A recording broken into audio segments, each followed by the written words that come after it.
Halo, selamat sore. Halo, selamat sore Romo. Selamat sore, Frater. Mari silakan duduk. Terima kasih Romo. Kamu Frater Hadian. Iya, betul saya Frater. Terima kasih sudah datang mau bercerita kepada saya. Bagaimana kabarmu hari ini? Ya,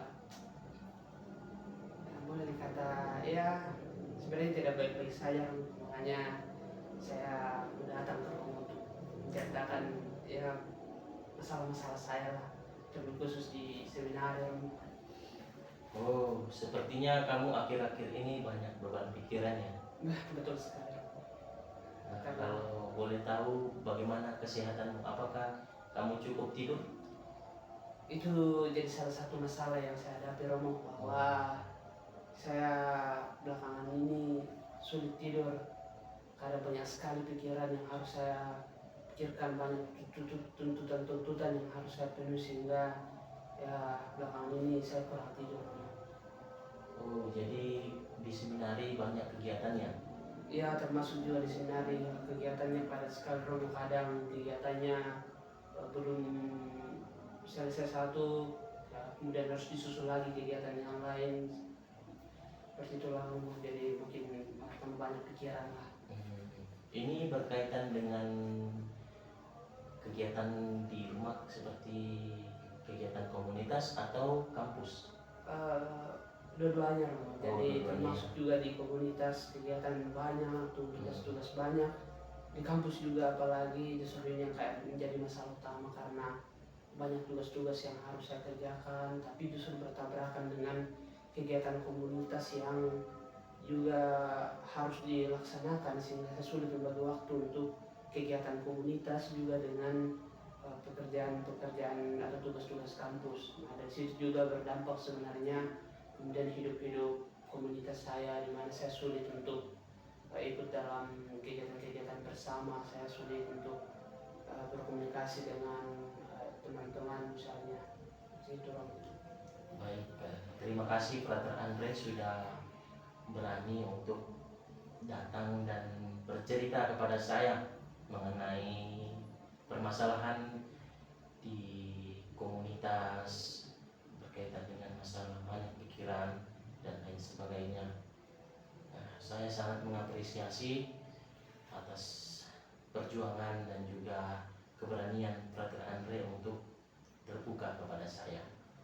Nah, lalu kalau boleh saya tahu apa yang saat ini mengganggu dalam dirimu? Apakah kamu sedang memikirkan sesuatu yang sangat menyita? Tadi kan kamu mengatakan waktu istirahat misalnya. Bolehkah kamu menceritakan satu hal atau spesifiknya seperti apa? Maksudnya seperti apa ya Romo? Ya, misalnya kan kamu tadi mengatakan bahwa kamu banyak menyita waktunya itu di bagian kegiatan kampus seperti tugas akademik, atau misalnya kamu merasa sangat sulit untuk belajar, atau stres ketika menghadapi persoalan-persoalan di seminari. Bolehkah kamu menceritakan tentang masalah seperti masalah akademik tadi yang kamu katakan? Seperti yang sudah saya sampaikan tadi Romo, jadi masalah akademik itu masalahnya tentu karena banyak tugas-tugas itu Romo. Dan karena banyak tugas-tugas itu sehingga saya kadang kurang bisa fokus ke satu tugas saja, karena misalnya sementara pikirkan tugas satu kemudian saya pikirkan tugas yang lain. Kadang saya membaca buku itu, kadang pun juga saya kurang fokus karena banyak pikiran, sehingga kalaupun saya waktu-waktu belajar itu seringkali tidak bisa saya manfaatkan dengan baik. Seperti misalnya harus ketika saya membaca, rasanya tidak ada yang bisa masuk di kepala saya. Mungkin karena sekali lagi mungkin karena banyak beban pikiran itu sehingga proses belajar itu pun sulit untuk saya lakukan karena banyak pikiran itu. Demikian juga ketika mengikuti kegiatan komunitas itu, seringkali saya ikut saja karena ya kata formalitas. Pikiran saya masih banyak ke tempat-tempat lain, kadang ke tugas-tugas lain, sehingga tidak total. Bahkan di tengah pikiran saya itu ya sekali lagi kehidupan komunitas saya juga tidak baik karena harus mengerjakan tugas misalnya atau karena banyak pikiran, kelelahan atau segala macam seperti itu. Jadi rasa 3 hal ini yang sangat mempengaruhi saya pada kesempatan ini. Baik, brother, saya memahami kesulitan kamu. Lalu menurut kamu secara pribadi saya ingin bertanya, mohon kamu memberikan keterbukaan hati dari pertanyaan saya ini. Apakah kamu merasa dari semacam persoalanmu di akademik itu bisa membuat kamu merasa takut gagal, misalnya kepada formator atau beban pikiran keluarga seperti begitu? Apakah ada rasa kamu itu takut gagal ketika menghadapi situasi-situasi yang menyita perhatianmu? Ya Romo, apa yang Romo sampaikan itu betul sekali bahwa ada perasaan takut dalam diri saya berkaitan dengan Romo sampaikan tadi. Misalnya ketika kehidupan seminari ada ketakutan bahwa bagaimana ketika nilai saya ini semakin menurun.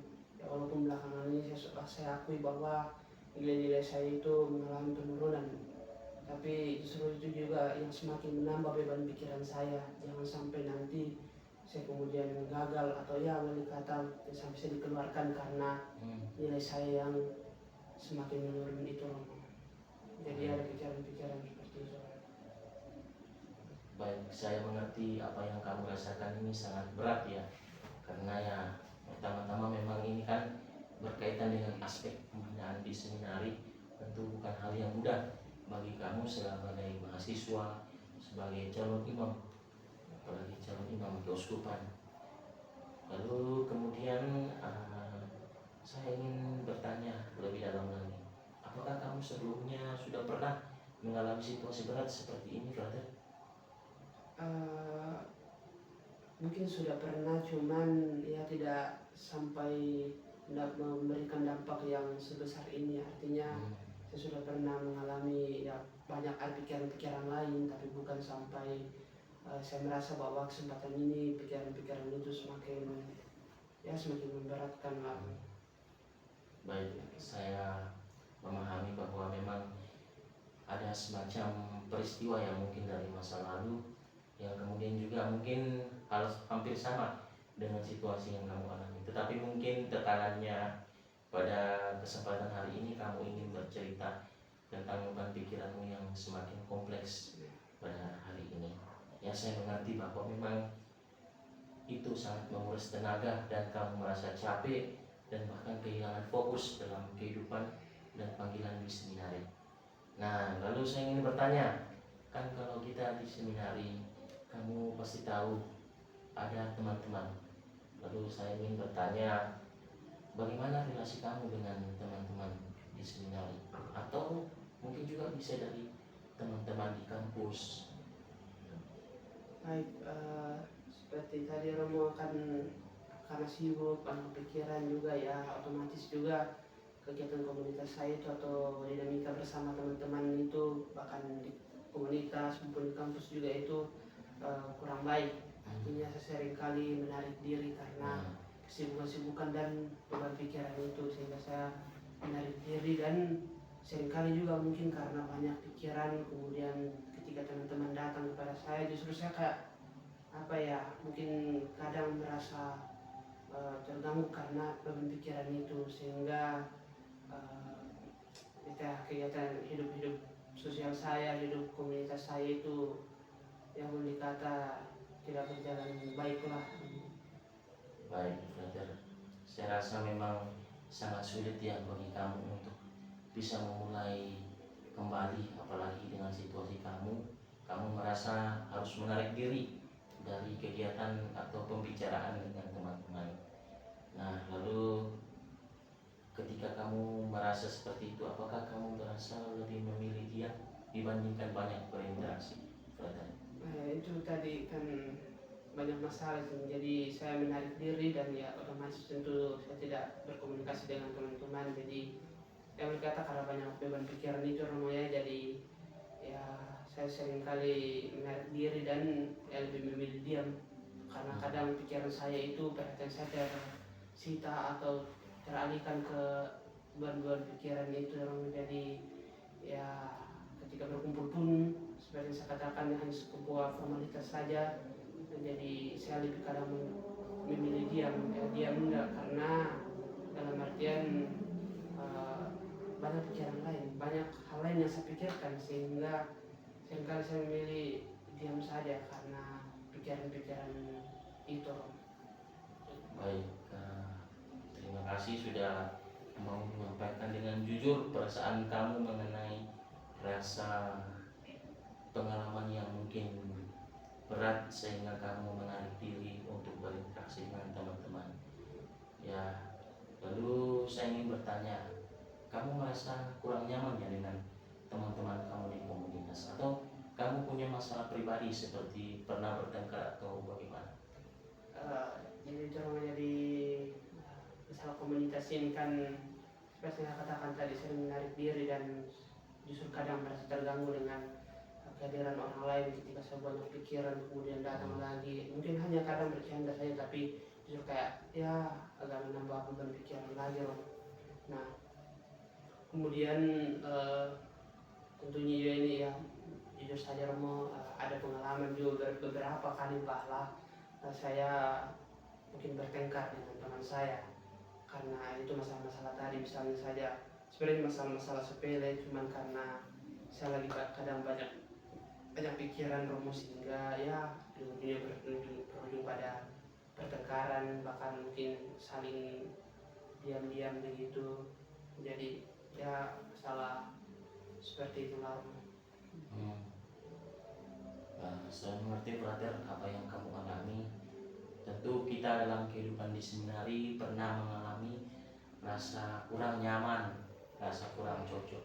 Tetapi dalam pemahaman kamu mengatakan bahwa ada semacam perasaan yang kurang berkenan. Itu wajar brother. Kadang kita berteman, mungkin kita kurang cocok karena latar belakang situasi, dan juga seperti yang brother katakan ya, ada alasan kenapa brother merasa hari itu sangat ruwet sehingga merasa terjadi pertengkaran, saling cekcok, atau ya tidak merasa nyaman lah istilahnya dalam hal berkomunikasi. Saya kira itu masih wajar brother. Lalu saya ingin menanyakan lagi, apakah brother merasa bahwa perasaan semacam ini sangat melelahkan bagi brother? Tadi kan brother mengatakan bahwa beban pikiran dalam hal akademik lalu kemudian berpengaruh dalam relasi dengan para formator, dengan teman-teman seminari, teman-teman di kampus. Nah, apakah ini membuat brother sangat lelah? Adakah perasaan lelah dari sisi brother? Apakah menimbulkan semacam stres berlebihan, ataukah itu hanya sekedar rasa capek saja? Bagaimana Pak? Baik, mau jadi ya tentu itu semua menambah beban pikiran bagi saya Romo. Jadi ya mungkin karena menambah beban pikiran juga, jadi ujung-ujungnya juga saya merasa lelah. Misalnya saya merasa capek banyak karena beban pikiran itu, rasa-rasanya mau langsung pergi istirahat, tapi kadang justru banyak beban pikiran, kemudian tidurnya juga tidak berkualitas. Jadi ya masalah-masalah seperti itu yang kemudian saya alami. Dan perasaan-perasaan stres itu saya sadari bahwa sepertinya itu menjadi perasaan yang membuat saya merasa terbebani dan kelelahan juga pada ujungnya. Seperti itu. Baik, brother, terima kasih sudah berani jujur kepada saya mengenai situasi yang brother alami. Lalu saya ingin menanyakan kepada brother, apakah ada salah satu tips atau ya cara yang brother suka ketika mengalami situasi yang serupa? Misalnya tadi brother mengatakan ketika banyak beban pikiran, misalnya saja mendengarkan musik, atau brother suka goes begitu, jalan kemana saja, atau brother mungkin lebih suka untuk ya diam, hening saja, atau berdoa.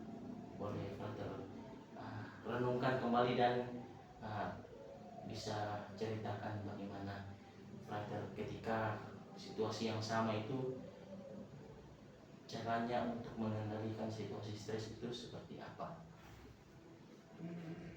Apa ya, soalnya pengalaman stres ini, pikiran ini sangat menghantui saya, sehingga ya mungkin ada beberapa langkah yang kemudian saya lakukan untuk mengurangi, boleh kata mengurangi stres saya ini. Misalnya seperti yang kamu katakan tadi, misalnya mendengarkan musik itu ya, seringkali saya mendengarkan musik, atau kadang menonton film misalnya juga, atau ya termasuk juga sekali-kali juga saya membawanya dalam doa, ya harapannya supaya saya bisa lebih tenang, saya lebih bisa terhindar atau bisa terselesaikan masalah-masalah saya. Jadi ya langkah-langkah seperti itu yang ya masih sementara saya lakukan juga. Saya masih usahakan supaya kedepannya bisa lebih lebih baik lagi dalam kehidupan saya. Baik, terima kasih Frater. Apa yang Frater katakan ini sebenarnya sudah tepat dan itu bisa menjadi kekuatan motivasi bagi Frater untuk bisa lebih tenang, lebih rileks ketika menghadapi situasi seperti ini. Situasi-situasi seperti ini memang kerap menyita perhatian kita Frater. Bahkan rasa stres berlebihan itu setiap orang pernah alami. Saya sangat mengapresiasi bagaimana Frater berani datang kepada saya dan menanyakan apakah situasi ini bisa kembali pulih atau tidak, dan saya hendak mengatakan bahwa Frater bisa mengatasi situasi tersebut dengan cara yang Frater katakan tadi, seperti mendengarkan musik, relax, atau ya meditasi, dan juga hidup doanya itu perlu dibawa dalam harapan-harapan yang mungkin menjadi keluh kesah bagi Frater. Nah, saya ingin menyimpulkan lagi mengenai apa yang Frater katakan tadi. Jika saya pahami, yang saya pahami itu sepertinya Frater itu bukan hanya berkaitan dengan konflik kecil saja dan beban akademik, tetapi ada bagian dari diri kamu yang sedang sangat lelah karena harus tetap kuat untuk menjalani semuanya. Seperti yang Frater katakan tadi kan, ada rasa takut gagal ketika melakukan sesuatu, lalu kemudian dalam hal akademik itu merasa kurang dan ada rasa takut untuk tidak berani mempertanggungjawabkannya kepada para formatur. Nah, sikap seperti ini saya rasa adalah bagian dari kehidupan Frater. Nah, ada bagian dari dirimu yang merasa bahwa apakah ini bisa menggambarkan keadaanmu. Lalu menurut Frater, apa komitmen Frater ke depan untuk bisa mengatasi situasi seperti ini? Apakah Frater itu hanya cukup diam seperti mendengar di TV saja, atau berani untuk ya setidaknya berbicara kepada teman-teman, terbuka untuk mengatakan bahwa saya sedang merasa galau, merasa ada beban pikiran yang panjang atau beban pikiran yang berat, sehingga teman-teman mungkin bisa memberikan solusi kepada Frater selagi teman dalam formasi. Bagaimana Frater?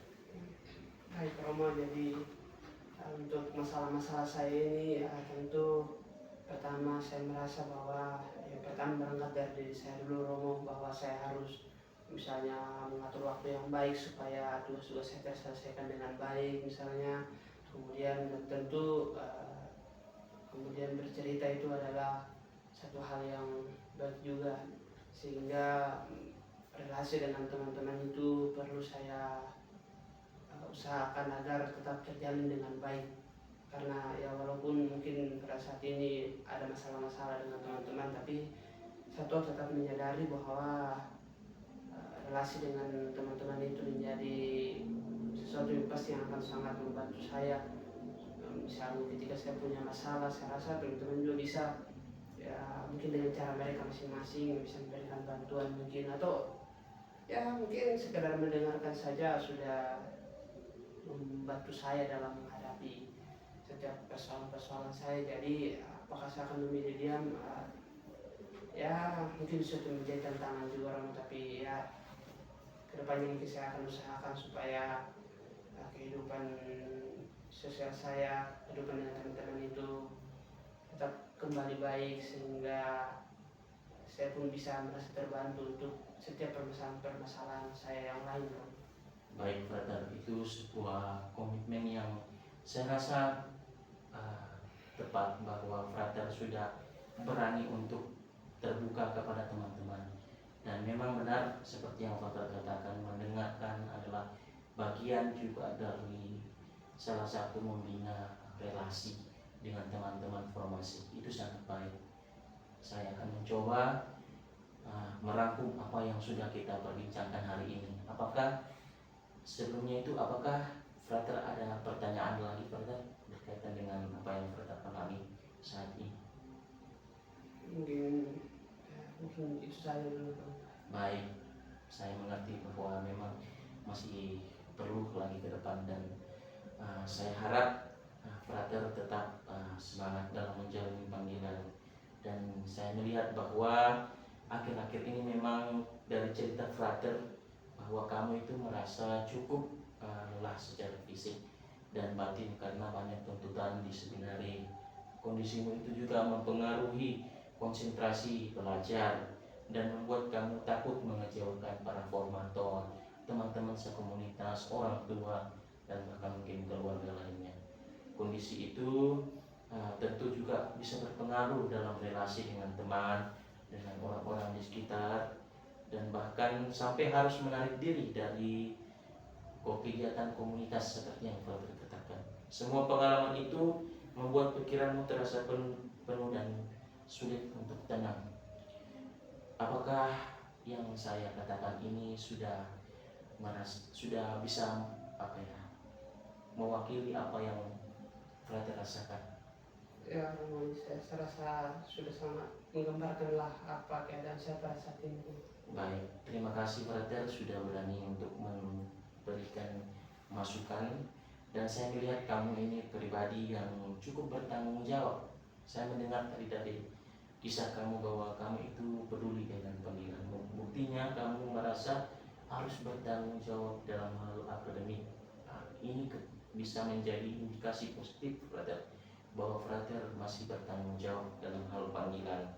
Dan sejauh Frater berusaha, pasti ada jalan yang akan Tuhan berikan kepada Frater, sehingga yang terasa berat tadi bisa kembali berjalan normal seperti biasa. Nah, sekali lagi saya berterima kasih kepada Frater yang sudah berani datang dan terbuka membagikan cerita kamu. Semoga setelah apa yang sudah kamu ceritakan dan apa yang kamu komitmenkan hari ini bisa juga memberikan ruang bagi perkembangan diri kamu ke depannya. Dan besar harapan saya semoga Frater semakin kuat dalam panggilan dan juga tetap semangat, dan kalaupun membutuhkan kembali bimbingan konseling dengan saya akan merasa sangat senang kalau Frater mau melanjutkan bimbingan dengan saya. Dan kedepannya kita akan lihat bagaimana keadaan dan perkembangan Frater. Untuk hari ini saya rasa cukup. Terima kasih Frater sudah berani datang, dan saya harap apa yang saya katakan ini bisa menjadi solusi bagi Frater. Ya, terima kasih banyak Romo. Mari Frater. Terima kasih Romo. Aduh,